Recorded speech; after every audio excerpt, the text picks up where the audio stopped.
How's it going, guys? It was just something when I was busy editing my videos. I don't know where I'm going to throw this in on those these videos that I'm doing.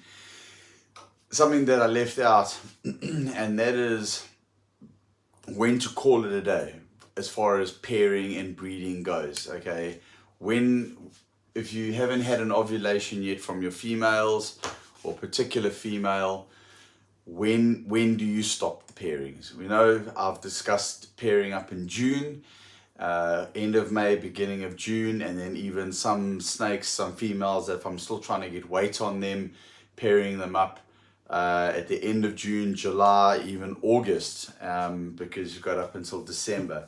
But I didn't go into any kind of great depth of when to stop, but there needs to be a cutoff point of when you're going to stop introducing that male to that particular female or females, however many there are, that haven't ovulated yet.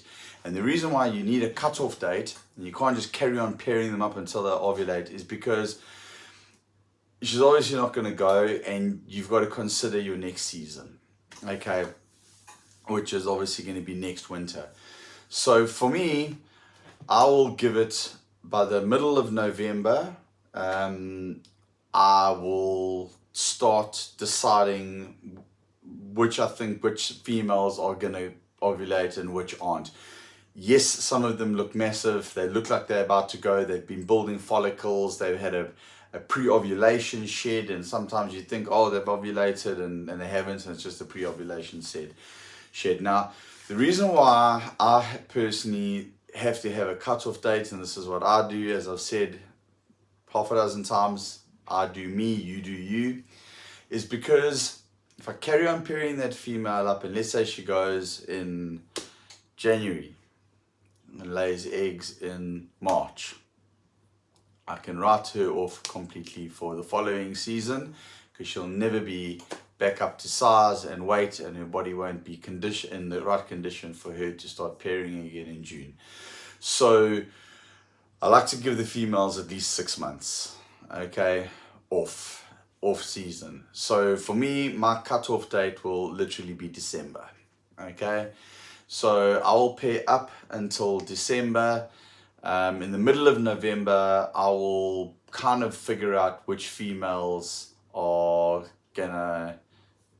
I would have pretty much had my ovulations by whatever females are gonna ovulate. Will have done it by November. By the end of November, beginning of December, whatever females haven't ovulated, 1st of December, I will pull them from. It depends though. There might be some promising ones, and I might push it into the middle of December, maybe to the end of December, but absolutely no further than that. But generally, rule of thumb for me is 1st of December, I will stop introducing the males to the females. And the reason why is because that female now, I'm going to get her back on food, and I'm going to prepare her. She didn't go for me that season.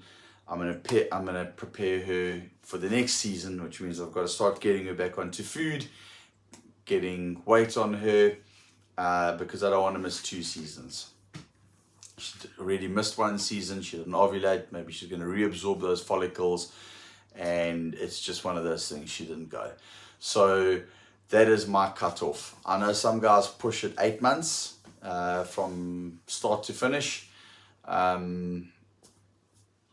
It's a month here, a month there, a month before start early, push it a month later.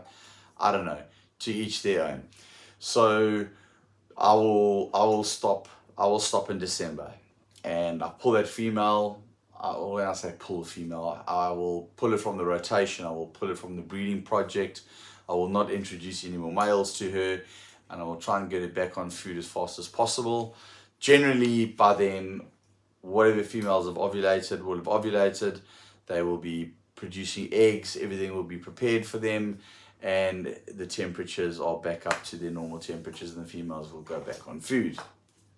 And then I will have 6 months, 7 months to work on that female, getting her to weight, females, however many didn't go, because there will be some in your collection that don't go. And they have built follicles and they will reabsorb those follicles. If you're lucky, all your females ovulate, they build follicles, they all ovulate, and they all give you eggs, and hopefully they're all healthy eggs. So just to touch on that, of when to pull it, when to call it a day, when to stop introducing the males, you haven't seen an ovulation. For me, it's in that 2-week gap around about the end of November, beginning of December. I'll stop introducing a male to that female, and I'll try and get her back on food, and then I will spend the next 6 months preparing her for the following season and get her up to size, if not even bigger. She would have lost a little bit of weight, maybe, but she wouldn't have lost too much weight, because she's going to reabsorb those follicles now. Those follicles won't have developed into fertilized eggs, and she won't be laying any eggs. So her weight is going to be pretty much okay. She's just going to be pretty hungry. When she goes back on food, she's going to go back on food. And let's say she was already weighing around the 2,000 gram mark, 2,200, 2,500 gram mark. You can certainly quite easily get up another 500 grams on her by the time the next season rolls around. But I certainly wouldn't carry on pushing her and introducing a male to her December, January, and like I know some guys do, and they will push it and have hatchlings in April and March, April, and even May. And some very successful breeders do that, and that's cool. That's what they do. They've got the right setup for it. They can breed year round. Some guys can breed year round. I can't, and I'm not going to do that. So I'll give myself that time limit, and at the beginning of December, the first week of December, I'll stop and pull that female. That'll be the cutoff date for me, and it'll be now off season for her, and get her back on food as fast as possible. So guys, I'm going to slot this in somewhere. Don't know where it's going to be.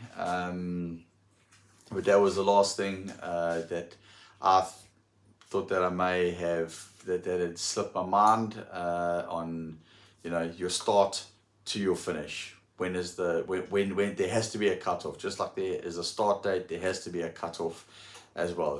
When are you going to give up on that female? Okay, she's not going to go. Leave it. Sometimes they'll surprise you. You put it from the breeding season, you put the rotation, and you get her back into her tub, and then next minute, boom, you see an ovulation, and it's completely unexpected.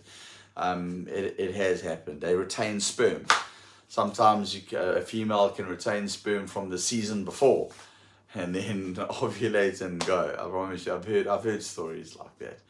Anyway, guys, thanks for watching, and I hope you've enjoyed the content.